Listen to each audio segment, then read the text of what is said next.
Okay, so finishing wood and furniture finishing in the winter environment. One of the things you're going to run into in this is drying and curing times for finishes are way different when it's cold, wet, and damp than in the summertime. So the time to do, let's say, sanded, glossy finishes, you got to do it in the summertime. If you are doing pinewood furniture, either making it or finishing it or dealing with that type of stuff in the winter, there's what I call there's antique finishes and then there's holdover finishes. In the old days, a lot of times the long nights, short days of the winter time, people not really going out that much, that's kind of when they'd stay in and work in a workshop and do stuff in a workshop, especially as soon as electricity was invented, gas lamps, stuff like that. Wintertime, you worked in the workshops and barns. Summertime, you went out and did the farming, or spring, you went out and did the farming and all that kind of stuff. Late fall, you're cutting firewood, right? So wintertime, you're making stuff. And in this little piece of furniture, it's pine wood, and this was actually made with a lot of leftover lumber from some summertime house projects. And I wanted to go over a couple of things here. One, the type of finish I'm using is called the Early American 230 Minwax, really common stuff from Home Depot and Lowe's. I use Howard's Feed and Wax, whether it's summertime or wintertime, and I use polyurethane pretty much exclusively. I won't use shellac, and I don't really use tung oil or that other type of stuff. So these are the three things I'm going to use to finish wood, but depending on the type of year, on the time of year, on the season, the ratios are different. That's where the difference is the ratios are going to be different depending on the season. So when it's cold, dark, and rainy, I'm going to use a fair amount of the stain. The stain has solvents in it, and the solvents are not going to dry and run off as quickly in that damp environment as they would normally in the summer.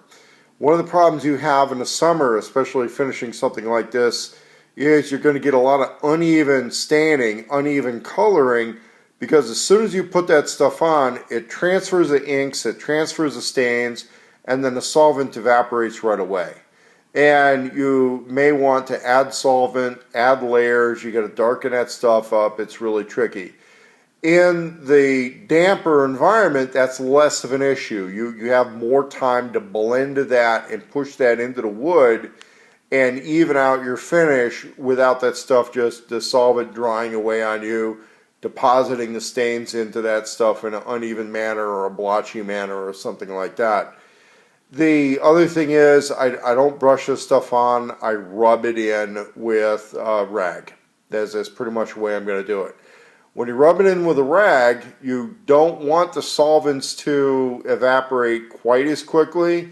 So one of the things I'm going to do is I'm going to use a little bit of feed and wax with that. Not a whole lot, just enough to keep the rag wet so that the solvents don't dry as quickly. Okay, that's it. And then after the second layer of this stuff, after the second treatment, we put it on, we rub it in. We've got the feed and wax to blend it, keep the solvents kind of uncured so that they'll blend when I put the additional layers in. And once we know the color probably isn't going to change that much with additional treatments of the stain, I'm going to start dipping that rag right in the polyurethane. Now, with that type of a finish, the only stuff we're going to do that with is clear satin. This isn't going to work with a glossy finish. You pretty much can't do the glossy finishes until summertime. Or if you have a paint booth or an environment like that, because the glossy finishes require thin layers, fast dry time, sanding between layers. So again, we're talking about the three finishes, the ratio of the finishes. Here's the good thing about using the feed and wax and very little polyurethane is that it can get to the point where you can bring it into the living space and you're just working it with a feed and wax. Now, once you get everything to the point where you're rubbing it with a feed and wax, where there's not as much stain getting on a rag, and this is going to be a disposal rag that does not have the polyurethane in it. The stain rag eventually becomes embedded with polyurethane and will get stiff and has to be thrown away. I have used paper towels on that, but that tends to be a summertime thing. In wintertime, when we're doing the polyurethane in the rag to kind of embed with that stuff, that becomes a disposable rag. Summertime, we're going to be using it. We're going to brush on the polyurethane, sand it, brush on some more. I'm pretty much not going to do the thing where I rub it in with a rag. The thing about rubbing it in with a rag is that we're adding a layer of that polyurethane into the wood, and it hardens that outer skin of the wood.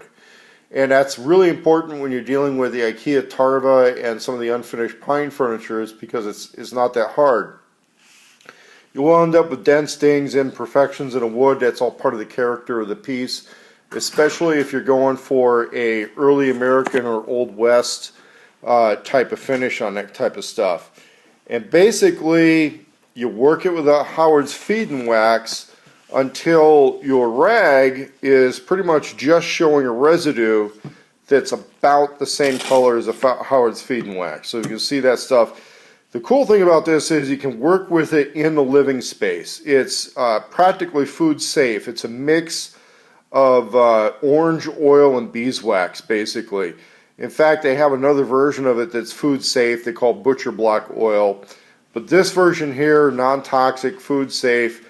Once the initial solvents out of the stain have evaporated off, this is safe to be indoors.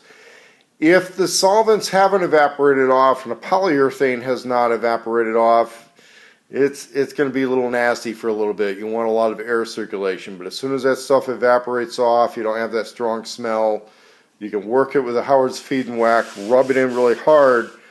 Come summertime, if you want to do a glossy finish, you take it outdoors, do the glossy finish as normal. It is not a problem to have the Howard's Feed and Wax trapped under the polyurethane. As long as you clean the surface before adding the polyurethane, even if there's like maybe a really thin layer of this stuff on, you can polyurethane right over it. It actually will blend with it to a certain degree, and then you'll get just fine finish out of it.